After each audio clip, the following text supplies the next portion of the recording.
All right, so today we are back with week 6 of our series so far on emotionally healthy spirituality. And today's message is Go Back to Go Forward, Unspoken 10 Commandments. Okay? So, the idea of unspoken rules, they are all over in society, right? So, like, for example, like Korean culture, if you grew up with Korean immigrant parents, you probably had these unspoken rules in your home. Probably. Not everyone, but probably, okay? So, for example, I saw this one episode of Fresh Off the Boat, and it was this I don't watch the whole series, but I just watched this one episode. It was really funny where the kids were at some other friend's house who's non-Asian, and they saw that friend's mom using the dishwasher as a dishwasher, and that blew their minds. And they went to their house. They went back to their house, and they they went to their dishwasher, and they're like, "Is this the same thing?" And they realized the sticker was still over the panel where the buttons are. You know what I'm talking about? Asian parents do a lot. They leave the sticker on panels and stuff, like your washing machine, your dryer. They leave the sticker on or whatever. Because a lot of Asian parents don't use the dishwasher as a dishwasher. What is it used as?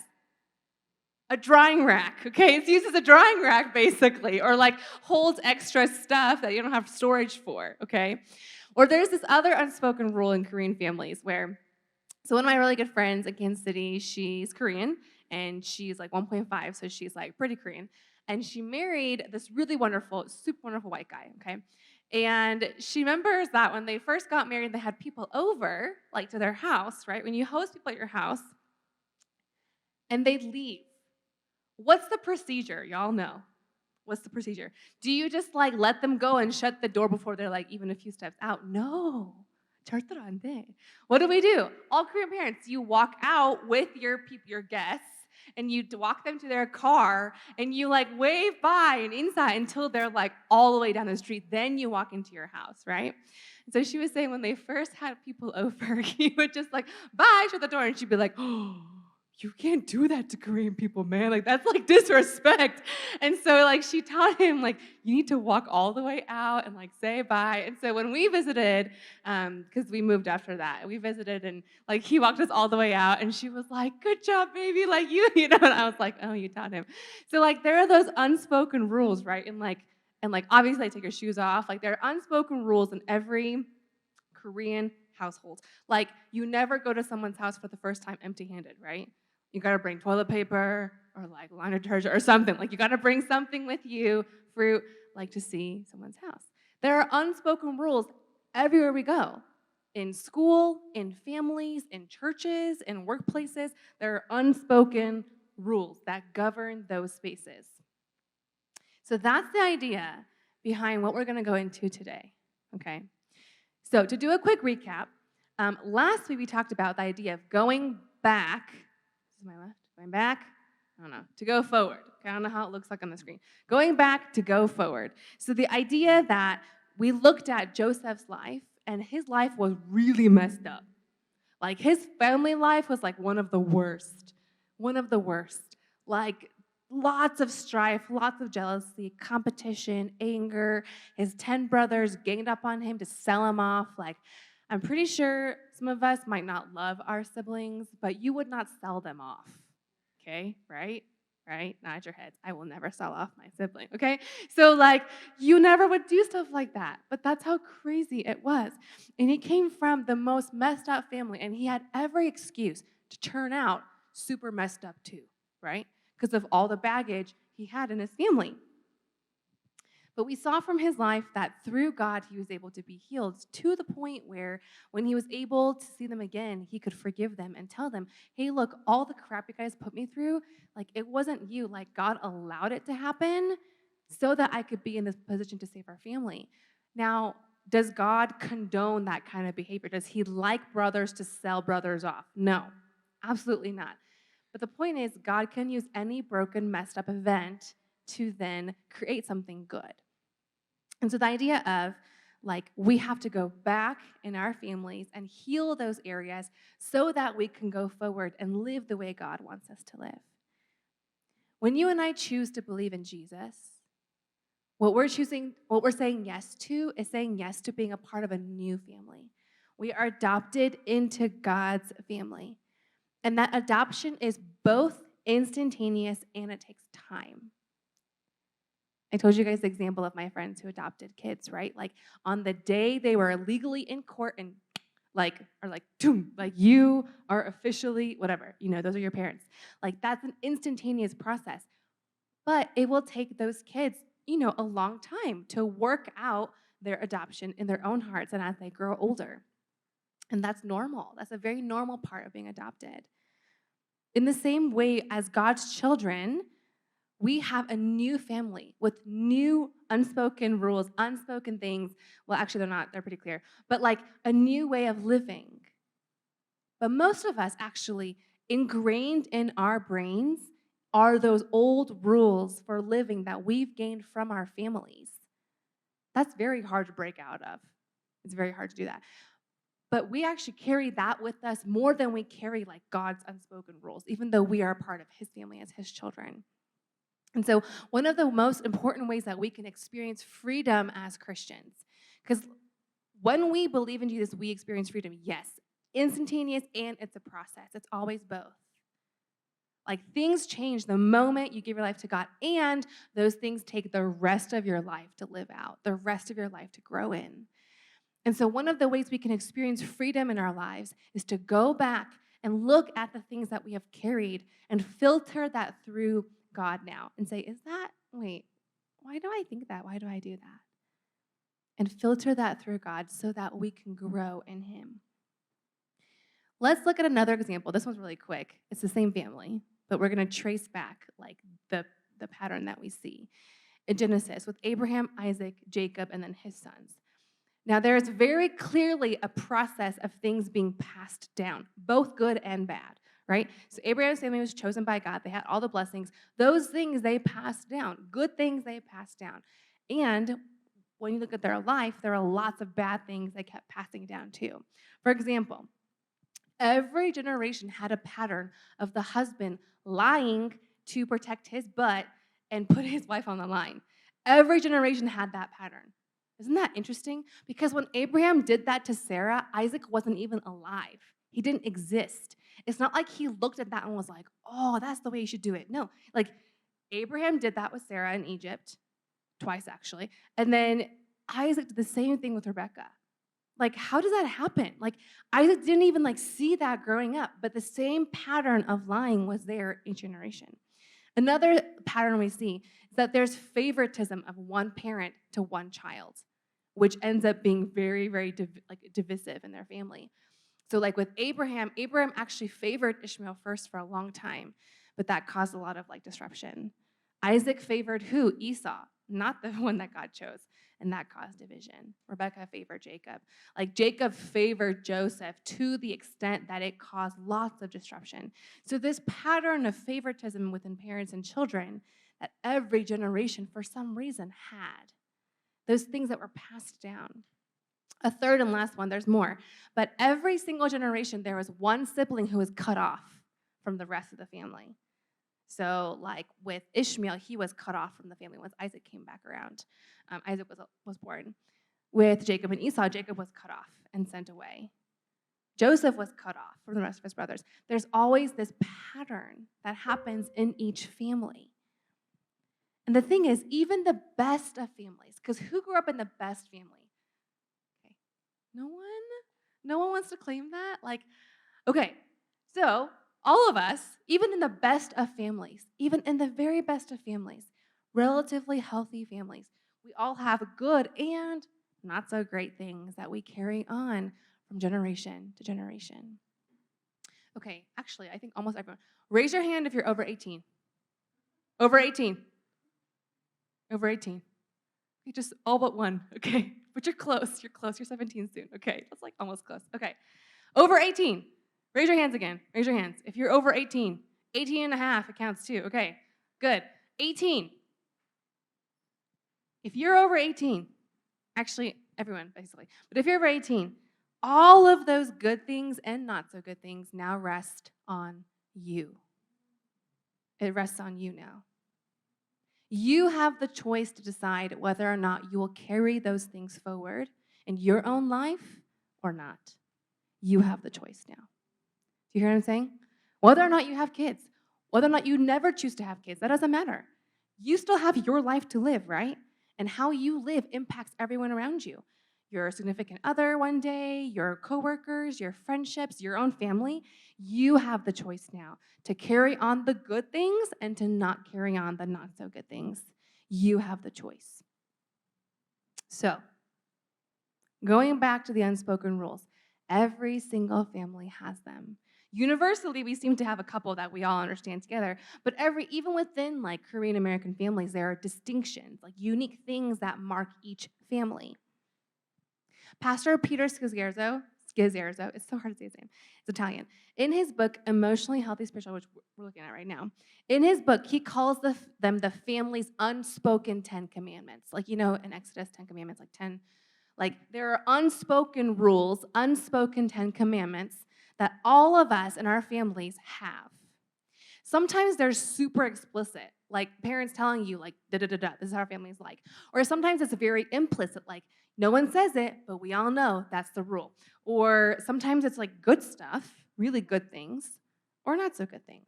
But all of us have something in our families. And so, to make it more fun, I came up together, really hard work, with this Kahoot, okay? So everyone in high school, which is basically none of you guys besides 2 people, are gonna know what Kahoot is. But Kahoot is like, it's like another way of doing like online polling. So, all right, can we pull that up? Is that ready, Jaden, to go? Okay, so it's actually I found out it's only for the first 10 people, so get on there, because I can't figure out how to open up to more people than that.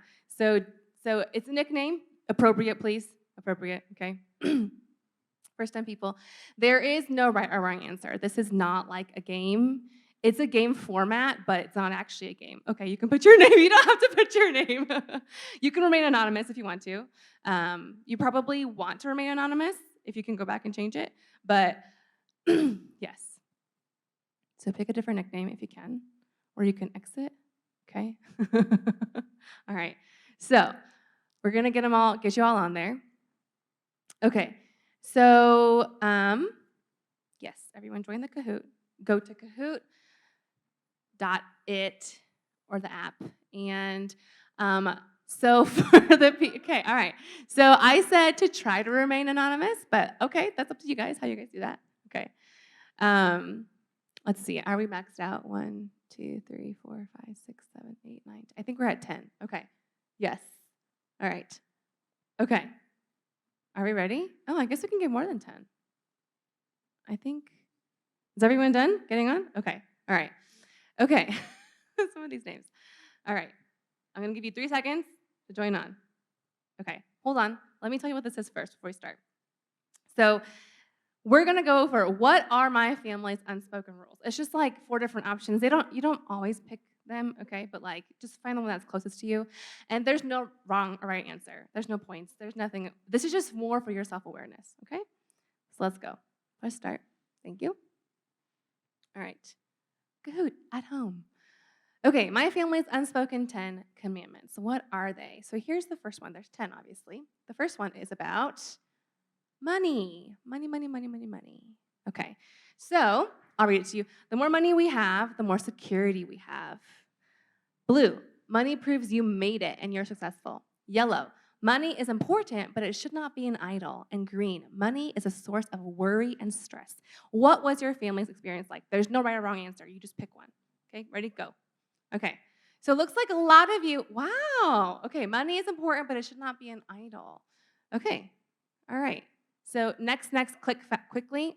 Next one. No one gets any points. I'm not sure why Vector is first. Okay, question number 2, conflict. How do your families handle conflict? Red, we avoid it at all costs. Blue, I saw a healthy example of conflict and resolution. Yellow, there was always conflict in my house. And green, my family fought behind closed doors. The what? Mom brings you food. Okay, so a lot of us, my family fought behind closed doors. And some pretty healthy examples. Okay, oh, interesting.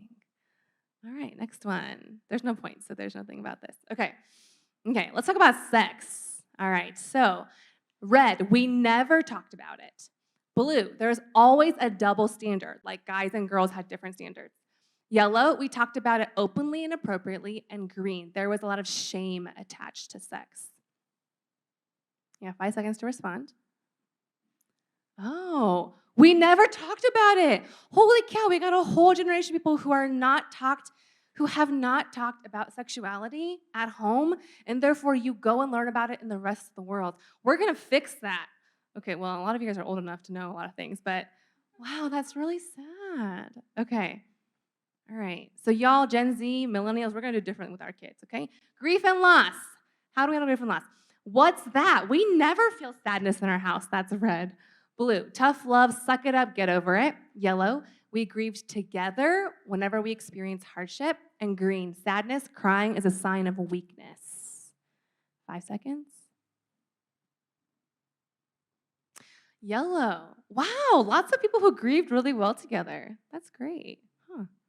Okay, awesome. All right, next one. Thank you. Green, okay, expressing anger. Red, anger was almost always explosive. Blue, calm down, anger's bad. Yellow, we often talked about our anger and our emotions. And green, sarcasm was our love language. 5 seconds to respond. Which one fits your family? If you're not doing it, just think about it for yourself, okay? Anger was almost always explosive. Okay. All right, again, this is anonymous. No one can see what you're responding, so. Okay. Next, nice. Okay, number 6, family culture. Not like Korean culture, but family culture. So red, you owe your parents for all they've done for you. Blue, do not ever talk about your family's dirty laundry in public. Yellow, we're always family, but you have to learn how to be independent. And green, we are technically a family, but we never spend time together. All right, quickly. Okay. Yellow. Oh, okay, lots of independent raising families here. Okay, but a good mix. It looks like we're all across the board all the time. There's never just one answer that's prominent. Okay, next one. Relationships. Red, relationships with other people define my self-worth.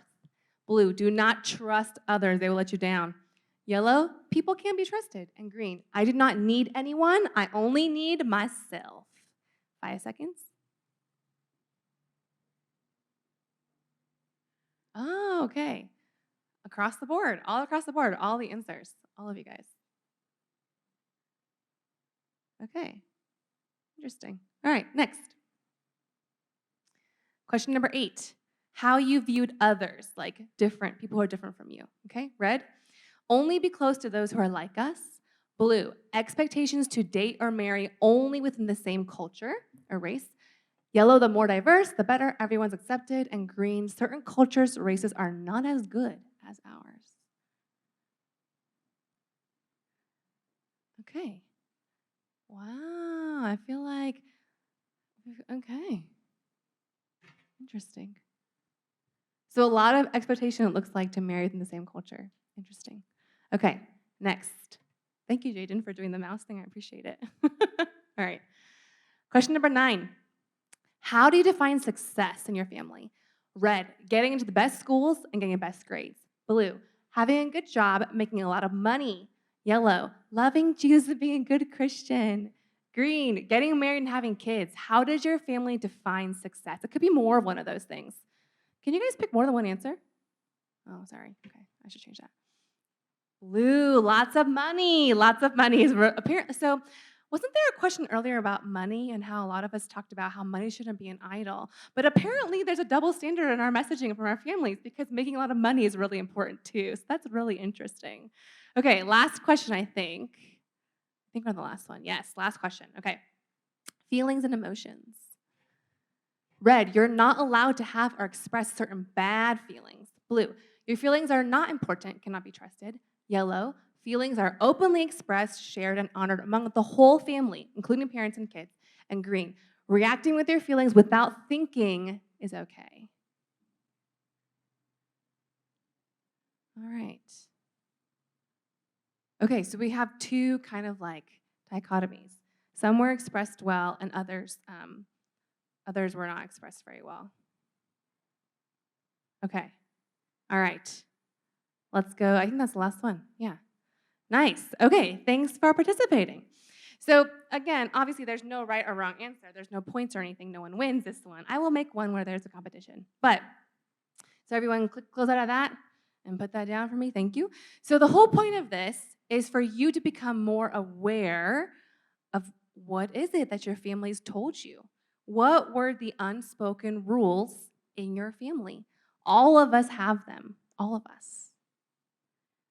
So, question for you, everyone, if you can look at me. What's going through your head?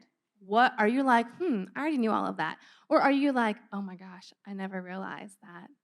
That's what my family said. Even the one about money, about my parents told me money shouldn't be an idol, and yet that was how we defined success. I don't know. That's interesting. Like, doesn't mean it's right or wrong, but like, what does that show you as a kid? That's a very confusing message, right? Or we never talked about sex. That one was pretty high. I think that's so sad because sex is made by God, and we are all sexual beings and creatures. And yes, he also created boundaries for our good. And yet, if we don't talk about it at home, where do you go and learn it? From your friend who's like next to you at school, right? Like, that's really sad. Or we had some really good things too, like, we accept everybody, like some really good, interesting things. So I want to show you this quote by Pastor Rick Warren of Saddleback Church in Orange County, California. And he says this, if I can have the quote, thank you. We are products of our past, but we don't have to be prisoners of our pasts. We can't deny we're all products of our past. Our past, our families, our environments have shaped us to be who we are. And yet, we don't have to be prisoners of it. Remember, raise your hands if you're over 18. Okay, all of you in this room, basically, all of you. You have the choice today to choose not to be a prisoner of your past, but you have to know it and be free from it to be able to walk in truth. The truth for those of us who have given our lives to Jesus is what? Is that we are adopted into a new family. In Romans 8:15, let's go to there. That verse is really important for today. It says this. Can we all read it together? Okay, ready, begin. So you have not received a spirit that makes you fearful slaves. Instead, you received God's Spirit when he adopted you as his own children. God has adopted us as his own children. We no longer have a fearful or broken spirit. We have a spirit that God has put in us. Do you guys know how powerful that is? When God created Adam for the first time, he was just dust until God breathed life into him, God's Spirit into him. He came to life as a human being. You and I, we have the Spirit of God in us if you've chosen to give your life to Jesus. You have a new family, a new destiny, a new turning point in your life. And so with that new spirit, with that new family comes a new set of rules, a new set of boundaries that are healthy for us to have, that are for our good, that bring life and healing to us. We're not going to go through all 10, but I'll pick out a couple of them. What are the things that God says about money, for example? What I love about what God says about money is that he says a very balanced thing. There's a parable in the Gospels where they're trying to trick him, be like, Jesus, basically saying like, do you want to evade taxes or not? That's what he's saying is like, are you going to pay your taxes or not? And so in that time, it was Roman Empire was the ruler. They had to pay taxes to him. And so they were like, Jesus, so should we pay taxes or not? Because like everything's your kingdom. Why are we paying taxes to Rome? And he's like, all right, go get a fish. And they're like, what? Like, go get a fish. And like in the fish's mouth, there's a coin. Like, okay, whose image is on that coin? Whose face is on that coin? Like, coins nowadays for us, like the quarter, whose face is on the quarter? Y'all. Thank you. Jeez. Okay. All right. Whose face is on the nickel? Y'all. Whose face is on the nickel? No, that's the dime. It's Thomas Jefferson, y'all. Okay, who's on the $100 bill? Thank you, Benjamin Franklin. All right, guys. What are they teaching in school nowadays? Okay, so The point is, he's like, so on the coin's face was Caesar. And he was like, give to Caesar what's Caesar's and give to God what's God's. He's saying, like, don't evade taxes, pay it. But your life is more than just money. Give your life to God and live for him. Another verse in Matthew 6:24, it says this: no one can serve two masters, for you will love one and hate the other. You cannot serve God and be enslaved to money. Now, he's not saying don't have money. He's saying don't be enslaved to it. Even this world, who's not Christians, they know that. Like, if you're enslaved to money, if you're greedy, it's going to all slip away from you one day. And that's such a truth. Like, money is defined that way in God's kingdom. He's saying, don't be anxious. I know you need it. I know you need food. I know you need clothes. I know you need those things. And I'll give them to you. And you have to work hard and steward what I've given you. There's so many parables about, money that the parable of the talents, like 10, 5, and 1. Like, God asks us to steward our money well and to use it well. He knows we need it. But he's also saying, don't become enslaved to it. Don't let that become the only thing that defines your success, because then it's all going to fall apart one day.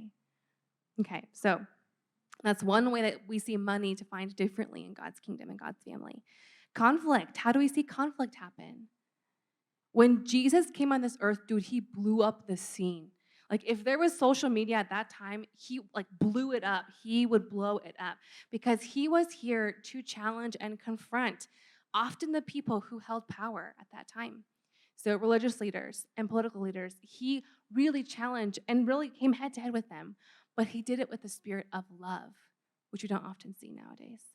A spirit of love and honor for that person and where they're coming from. But he wasn't afraid to get into conflict, healthy conflict and healthy conflict resolution. We see him embody that. Sex, like I said, God is the one who made that. As Christians, we're called to reclaim that back. What the world has taken and said, this is what sex looks like. It's only for this or for that or for your pleasure. Yeah, pleasure is part of it, but there's so much more than that. And your generation, okay, who in this room is over like 25? Okay, all my young adults, 25. In the next 10 years, if you choose to have a family, that will happen probably in the next 10 years for most of you. You will create a little version of you and your person, okay, together.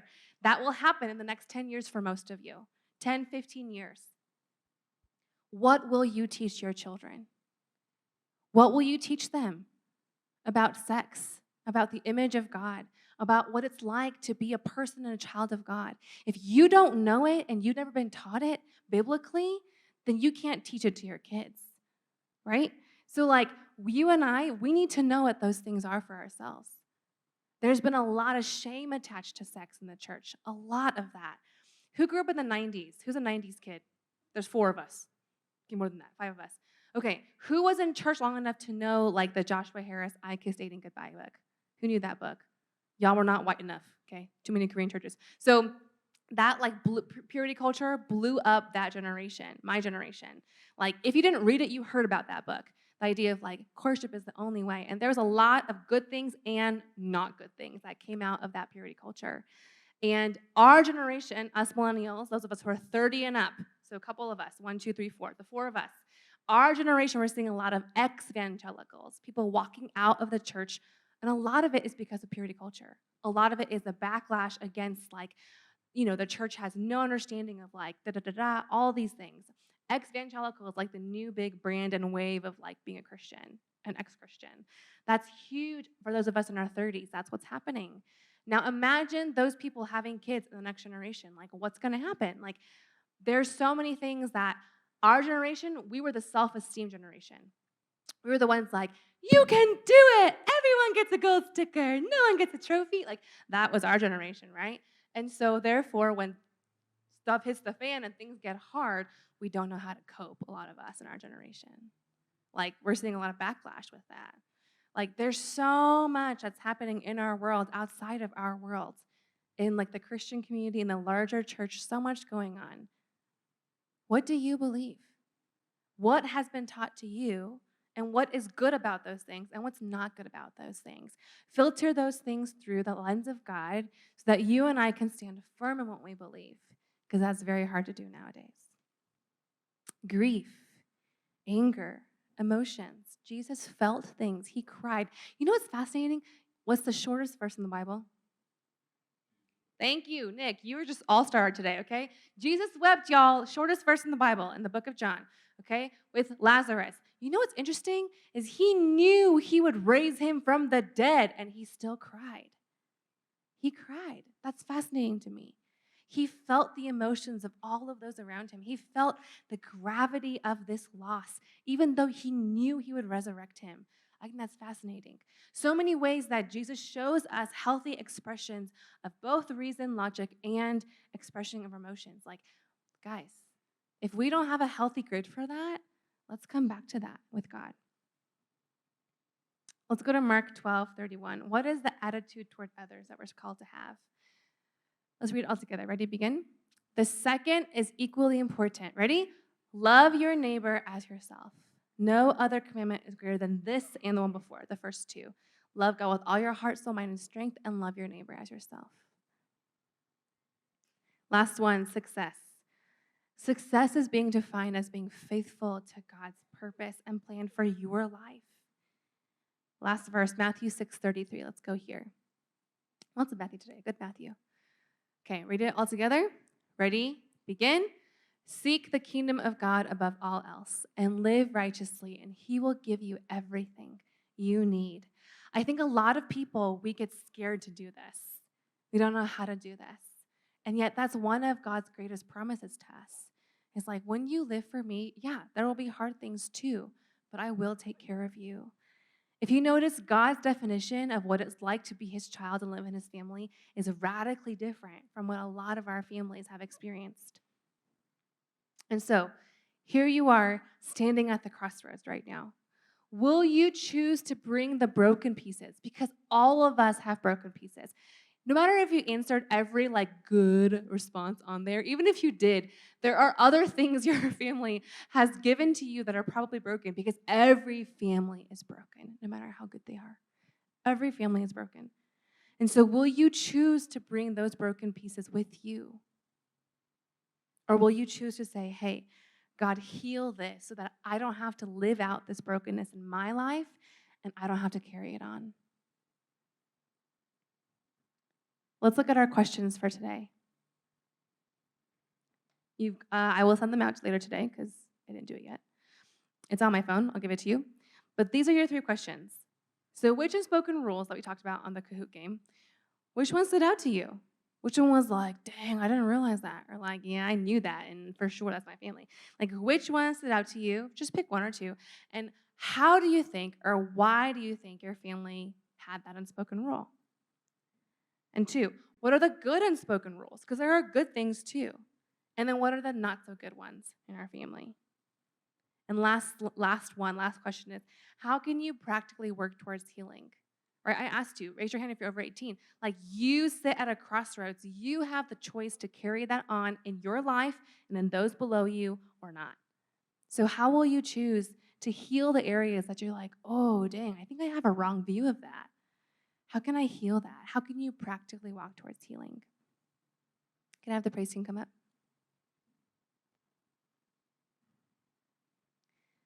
The more we realize what those broken pieces are, the more we can ask God to heal us. This process of self-reflection, it's hard. It's hard. But here's the thing. We are afraid of bringing those broken pieces to light. Most of us are. We don't want people to see our bad stuff or our broken stuff. Most of us don't. We are afraid to bring the true broken, or sometimes we bring out other things and say it's broken, but we're really hiding the deeper things. We're often afraid. Fear is what drives most of us to not want to do any of those things. But here's the truth, is that if you don't bring them to light, we think, oh, I'll just leave them, sweep them under the rug, sweep the broken glass pieces under the rug, okay? But here's the thing. Do those broken glass pieces go away? No. Well, they will, because your mom will take care of it. But will they go away? No, they won't. Same thing for you and I. Just leaving those broken pieces there will not make them go away. They never go away. So we leave them there and we become hurt people who just hurt other people. And then we wonder, why is God not moving in my life? Why is not God doing this? Well, honey, because there's broken pieces that you haven't taken care of, that He's shown you. But God calls all of us to live differently. He calls you to live differently. We're no longer slaves. We don't have to be prisoners to our past. We know it. We go back to go forward.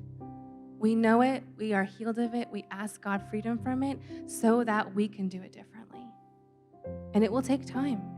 Because how old are most of you? 20-something at least? 20 years of that being ingrained in you. It will take time to undo that. And yet, by the power of God and by His Spirit, we can do that work more thoroughly and more quickly in Him. Can we all stand? We're going to sing this song. It's No Longer Slaves. It's really perfect for today.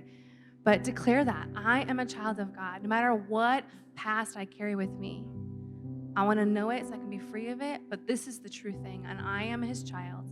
And I have a Spirit in me. And I don't have to repeat the hard or broken things that I've experienced in my life. Let's sing this song together.